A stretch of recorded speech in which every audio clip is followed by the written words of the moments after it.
Weight loss करते हुए ऐसा लम्हा आता है जब आपकी बॉडी पूरी बॉडी से फैट तो कम हो जाता है, लेकिन आपका जो टमी एरिया होता है वहां से फैट नहीं जाता और वो सबसे ज़्यादा आपकी परेशानी का सबब बनता है। और सबसे ज़िद्दी फैट भी आपका बेसिकली बेली फैट होता है या टमी एरिया का फैट होता है। अस्सलाम वालेकुम, मैं हूं आपका माहिर ग़िज़ाई डॉक्टर ज़ुबैर अफजल। आप इस वक्त देख रहे हैं चैनल डॉक्टर जैक डाइट। इससे पहले कि मैं वीडियो स्टार्ट करूं, फट से मेरा चैनल लाइक शेयर और सब्सक्राइब कर लें और मुझे दूसरे सोशल मीडिया प्लेटफॉर्म पे भी लाजमी फॉलो कीजिएगा जी। तो आज का हमारा बेसिकली टॉपिक है कि बेली फैट को कैसे कम किया जाए और इसको रिड्यूस करने के हमें कौन से मेथड इस्तेमाल करने चाहिए। आज मैं आपको 5 ऐसे गारंटीड मेथड बताऊंगा जिससे आपका बेली फैट बिल्कुल जाएगा और आपको वो इफेक्टिव भी नजर आएगा। और आप मुझे लाजमी अपने कमेंट सेक्शन में बताइएगा अगर किसी का बेली फैट उन 5 स्टेप्स के बाद नहीं जा रहा होगा जी। जब भी आप वेट लॉस स्टार्ट करते हैं तो आपने वेट लॉस से पहले अगर अपनी बॉडी को एग्जामिन किया हो तो आपने नोटिस किया होगा कि जो आपका बॉडी में फैट होता है वो बेसिकली कहाँ कहाँ पे होता है। वो आपके नेक एरिया पे होता है, आपके बाइसेप पे होता है, आपके ये लव हैंडल्स पे होता है, आपके टमी एरियाज पे होता है और आपकी थाइस के ऊपर होता है। ये वो एरियाज हैं जहाँ पे आपकी बॉडी जो है वो फैट को डिपॉजिट करती है। अब इस फैट डिपॉजिट होने में कौन से अवामिल शामिल होते हैं? नंबर वन हमारा एक्सेसिव फूड इनटेक या excessive calories intake. Number two हमारा जीन्स। अगर आपकी फैमिली में कोई चचा मामा या आपके पेरेंट्स में से कोई मोटा है या वो बचपन से ही आप ओबेसिटी को कैरी कर रहे हैं तो इसे बेसिकली जेनेटिक ओबेसिटी कहते हैं, ठीक है। इसके अलावा कोई कोमोबिटीज हो सकती हैं, लाइक जैसे पीसीओ है जिसमें हार्मोनल इश्यूज की वजह से आपके बेली एरियाज में और थाई एरियाज में फैट जमा होता है। इसके अलावा सेकंड नंबर पे जो है वो फैटी लिवर हो सकता है। फैटी लिवर में क्या होता है कि आपका पॉटी शेप जो है वो बेली बन जाता है जिसकी वजह से आपके इस एरियाज के अंदर सिर्फ फैट होता है, बाकी किसी बॉडी एरिया के अंदर फैट नहीं होता। एंड नंबर फोर पे क्या है? नंबर फोर पे बेसिकली इंसुलिन रेजिस्टेंस है या टाइप 2 डायबिटीज है या प्री डायबिटीज है जिसमें भी आपके बेली एरियाज पे फैट जमा होता है या आपकी गर्दन काली होना शुरू हो जाती है या आपके ये बेसिकली बाइसेप्स एरियाज में फैट अक्यूमुलेशन स्टार्ट हो जाती है। अब जब आपके जो सबसे ज्यादा जो फैट बुरा लगता है ना बॉडी में वो आपके ये लव हैंडल्स पर लगता है।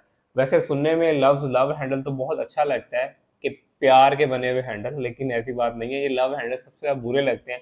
अगर आपके कपड़ों की कहीं से फिटिंग बहुत ज्यादा अच्छी आ रही है तो लव हैंडल्स पे आकर के वेट ज्यादा के होने से आपका पेट बाहर आ जाता है। और वेट लॉस जर्नी में जब आपके लव हैंडल्स या बेली फैट नहीं जा रहा होता तो सबसे ज्यादा परेशान आप उस वक्त ही होते हैं कि आपने इतनी मेहनत भी की फिर भी आपका ये बेसिकली बेली फैट नहीं जा रहा। चलें जी, अब मैं आपको ऐसी 5 वो स्ट्रेटजीज बताने जा रहा हूँ जिससे डेफिनेटली आपका बेली फैट जाएगा, ठीक है। तो नंबर वन पे जो फैक्टर है वो बेसिकली डाइट है। अब मैं डाइट क्यों आपका बेली फैट को बढ़ाती है इसको मैं ज़रा आसान अल्फाज में समझाऊंगा, ठीक है। आपको दो तरह की कैलोरीज चाहिए होती हैं। अगर तो आपने वेट मेंटेन करना है तो आपको मेंटेनेंस कैलोरीज चाहिए होंगी, अगर वेट रिड्यूस करना है तो आपको डेफिसिट कैलोरीज चाहिए होंगी। अब आप अपनी मेंटेनेंस कैलोरीज कैसे निकाल सकते हैं? आप गूगल पे जाएं, www.calories-calculator.net लिखें, वहां पे आप अपनी एज पुट करें, वेट पुट करें, हाइट पुट करें तो आपकी बेसिकली मेंटेनेंस कैलोरीज निकल आएंगी। अब उन मेंटेनेंस कैलोरीज में से आसानी के साथ 500 कैलोरीज निकाल दें तो आपकी वो डेफिसिट कैलोरीज बन जाएगी। अब हमें डेफिसिट कैलोरीज क्यों लेनी है? आप जो भी खाना खाते हैं उससे हमें एनर्जी मिलती है। जब आप मेंटेनेंस कैलोरीज ले रहे होते हैं तो वो वेट को मेंटेन करने के लिए होती हैं। अब वेट को मेंटेन करने के लिए हमें हमारी बॉडी क्या कर रही होती है? वैसे तो हमारी बॉडी 24 आवर्स कैलोरीज को बर्न कर रही होती है। वो कैसे बर्न कर रही होती है? आप सांस ले रहे हैं, उसकी फॉर्म में जो आपको एनर्जी चाहिए वो आपकी बॉडी कैलोरीज बर्न करके लेती है। आपका दिल धड़क रहा है, हार्ट पंपिंग कर रहा है, उसके लिए आपकी बॉडी को कैलोरीज चाहिए होती हैं।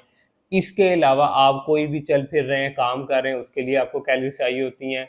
कोई आप सीढ़ियाँ चढ़ रहे हैं, उतर रहे हैं, घर के काम कर रहे हैं, उसके लिए आपको कैलोरीज चाहिए होती हैं। अब आपको फैट लॉस करने के लिए क्यों डेफिसिट कैलोरीज चाहिए, अब इसको भी मैं समझा देता हूँ। पहले तो मैंने आपको बताया कि आपकी बॉडी कैलोरीज कैसे बर्न करती हैं।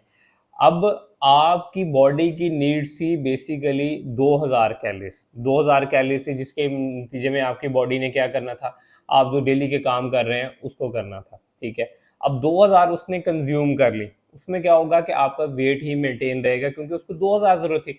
जब आप उसकी जरूरत से कम कैलोरीज देंगे तो जो आपकी बॉडी के अंदर या इस एरिया के अंदर या यहाँ पे जो फैट जमा हुआ है, जो आपने एक डेफिसिट क्रिएट कर दिया 300 या 500 का, बॉडी फिर जो ऑलरेडी जमा फैट है वहां से कैलोरीज लेना शुरू कर देगी। तो उससे क्या होगा कि आपका बेली फैट भी कम होना शुरू हो जाएगा, बाकी जैसे भी फैट कम होगा। इसलिए सबसे पहले आपने अपनी डेफिसिट कैलोरीज काउंट करनी है। और जब वो डेफिसिट कैलोरीज निकाल लें तो आपने सिंपली उन डेफिसिट कैलोरीज को लेना है। आपने इसके साथ रिमेनिंग 4 स्टेप कौन से करने, इसलिए आपने इस वीडियो के साथ जुड़े रहना है।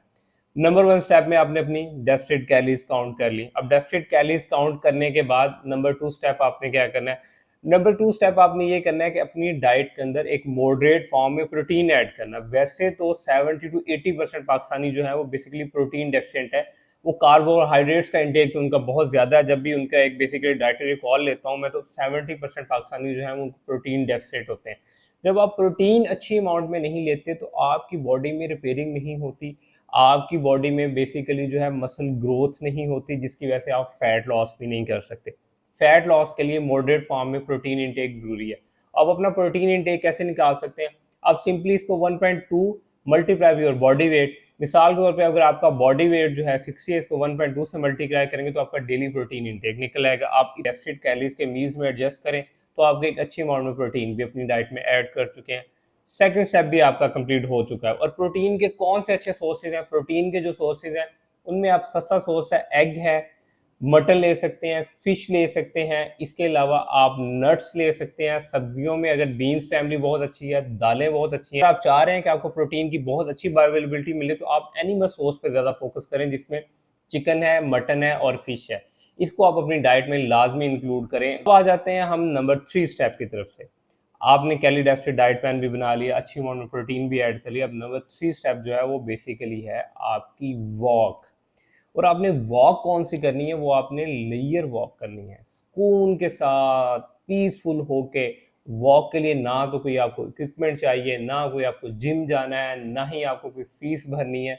ये एक मुफ्त की एक्टिविटी है जो आप आसानी के साथ कर सकते हैं। अगर आपने प्रोटीन इंटेक भी अच्छा ले लिया, डाइट ले लिया, अगर वॉक नहीं की तो आपने जो डेफिसिट क्रिएट किया हुआ है, जिसमें से आपने कुछ कैलोरीज जो है अपनी डाइट से डेफिसिट कर ली, रिमेनिंग आपने वॉक से करनी। तो वॉक का टारगेट जो है वो आपका should be 10K step in a day. 10,000 steps होने चाहिए। 5,000 स्टेप्स आप मॉर्निंग में करें, 5,000 स्टेप्स आप इवनिंग में करेंगे तो 10,000 स्टेप इन अ डे आपके कंप्लीट हो जाएंगे। और उन 10,000 स्टेप्स को ट्रैक करने के लिए आप कोई भी स्टॉप वॉच यूज़ कर सकते हैं, अदरवाइज फिटनेस ऐप के बैंड्स जो हैं वो भी आप यूज़ कर सकें, ताकि आपको एक मोटिवेशन मिले कि आप जो है वो बेसिकली अपने 10,000 स्टेप्स कंप्लीट करें। जब आप अपने 10,000 स्टेप्स कंप्लीट करना शुरू करेंगे तो आप महसूस करेंगे कि आप खुद को एक्टिव महसूस कर रहे हैं, हल्का फुल्का महसूस कर रहे हैं और आपकी बॉडी से फैट भी रिड्यूस हो रहा होता है। अब 10,000 स्टेप के बाद जो नंबर 4 के ऊपर आपने स्टेप लेना है वो लेना है वर्कआउट्स का। प्रोटीन भी ऐड हो गया, वॉक भी ऐड होगी, तो अब आपने वीक में 3 to 4 टाइम्स अपनी डेली रूटीन के अंदर वर्कआउट्स ऐड करना है। और वर्कआउट बहुत ज़्यादा लंबे टाइम का नहीं ऐड करना है, जस्ट 15 से 30 मिनट्स का वर्कआउट ऐड करना है। और उस वर्कआउट में आपने मसल स्ट्रेंथिंग पे काम करना है। जितने अच्छे आपके मसल बेसिकली इंप्रूव होंगे या जितनी अच्छी आपकी मसल स्ट्रेंथिंग होगी, उतनी ही ज़्यादा कैलोरीज बर्न होंगी, क्योंकि आपके जो मसल्स हैं ये बेसिकली एनर्जी बर्न करने वाले जनरेटर्स हैं। जितनी अच्छी मसल बिल्डिंग होगी उतनी ज़्यादा आपकी कैलोरीज बर्न होगी, जितनी ज़्यादा कैलोरीज बर्न होगी उतना ही आपका डेफिसिट क्रिएट होगा, उतना ज़्यादा फैट लॉस जो है आपकी बॉडी से होगा। वर्कआउट्स के लिए आप कोई भी टाइम चूज़ कर सकते हैं। आपको सुबह का टाइम मिल रहा है, दोपहर का मिल रहा है, रात का मिल रहा है, जब भी टाइम मिले 15 से 30 मिनट्स का वर्कआउट ऐड करें। और वर्कआउट्स के लिए जो है वो आपने स्टार्ट करना है लो से आपने मॉडरेट पे आना है और 3 मंथ के बाद आपने इंटेंसिव वर्कआउट पे आ जाना है। ये आपको फैट लॉस में भी हेल्प करेगा। और जो नंबर 5 स्टेप है वो बेसिकली पूरी आपकी फैट लॉस जर्नी का बेसिकली की पॉइंट है। वो कैसे की पॉइंट है, अगर आपने डाइट भी अच्छी ले ली, प्रोटीन भी ले लिया, वॉक भी कर ली, वर्कआउट भी कर लिया, स्ट्रेस को मैनेज नहीं किया तो सारे किए किराए पे आपने पानी फेर दिया। स्ट्रेस मैनेजमेंट जो है वो आपका की रोल होना चाहिए वेट लॉस में और फैट लॉस में। मैंने अपने ऐसे बहुत से क्लाइंट्स देखे हैं जो बहुत अच्छे से डाइट प्लान फॉलो कर रहे होते हैं, बहुत अच्छे से वर्कआउट्स कर रहे होते हैं, बट अपनी स्ट्रेस को मैनेज नहीं करते। सारा दिन वर्कआउट्स किया, डाइट की और पूरी रात जाग के गुजार दी, ओवर थिंकिंग में गुजार दी, डिप्रेशन में गुजार दी, एंजाइटी में गुजार दी। उससे क्या होगा, वेट बिल्कुल कम नहीं होगा, क्योंकि आपकी बॉडी को जो एक रेस्ट चाहिए था वो रेस्ट ही नहीं मिला। आपकी बॉडी को रिपेयरिंग के लिए जो स्लीप चाहिए थी वो मिली ही नहीं। जब तक आप 7 to 8 आवर्स की स्लीप नहीं लेंगे, स्ट्रेस को नहीं मैनेज करेंगे, फैट लॉस मुमकिन ही नहीं है। फैट लॉस के लिए अगर कोई मुझसे कोई बेस्ट सप्लीमेंट पूछेगा तो वो आपकी 8 घंटे की रात की नींद है और स्ट्रेस मैनेजमेंट है। तो इसलिए आपने अपनी स्ट्रेस मैनेजमेंट पे ज़रूर फोकस करना है। अपनी स्ट्रेस मैनेजमेंट के लिए क्या कर सकते हैं आप, स्ट्रेस मैनेजमेंट के लिए मेडिटेशन कर सकते हैं। अच्छा म्यूज़िक सुन सकते हैं। आप इसमें कोई भी रिलीजियस जैसे है कुरान की तिलावत सुन सकते हैं, वो भी आपको सुकून देती है, ठीक है। इसके अलावा आप 5 वक़्त की नमाज़ पढ़ सकते हैं, वो भी आपको सुकून दे सकती है। और सबसे बड़ा, नेगेटिव लोगों से बचें, ठीक है। टॉक्सिक एनवायरनमेंट से अपने आप को बचाएँ और अपना एक कम्फर्ट ज़ोन में रहें। वो आपका कम्फर्ट ज़ोन ही आपको पीस देगा। जब आपके पास पीस होगा तो आपकी स्ट्रेस मैनेजमेंट बहुत अच्छे से मैनेज होगी। और इसके साथ-साथ 2 से 3 litre water intake. I hope कि ये जितनी भी सजेशंस मैंने आपके साथ शेयर किए हैं, ये वाक़ई ही आपके लिए इफ़ेक्टिव साबित होंगी। आप अपने फ़ेवरेट टॉपिक के लिए मुझे कमेंट सेक्शन में सजेशंस भी दे सकते हैं। अगर आप मुझसे कस्टमाइज़्ड डाइट प्लान लेना चाह रहे हैं, तो मेरा नंबर डिस्क्रिप्शन में मेंशन है, मुझसे भी कस्टमाइज़्ड डाइट प्लान ले सकते हैं। फॉर मोर इन्फॉर्मेटिव्स के लिए मेरा channel doctor Zack diet like, share, subscribe करते रहा करें। Thank you so much.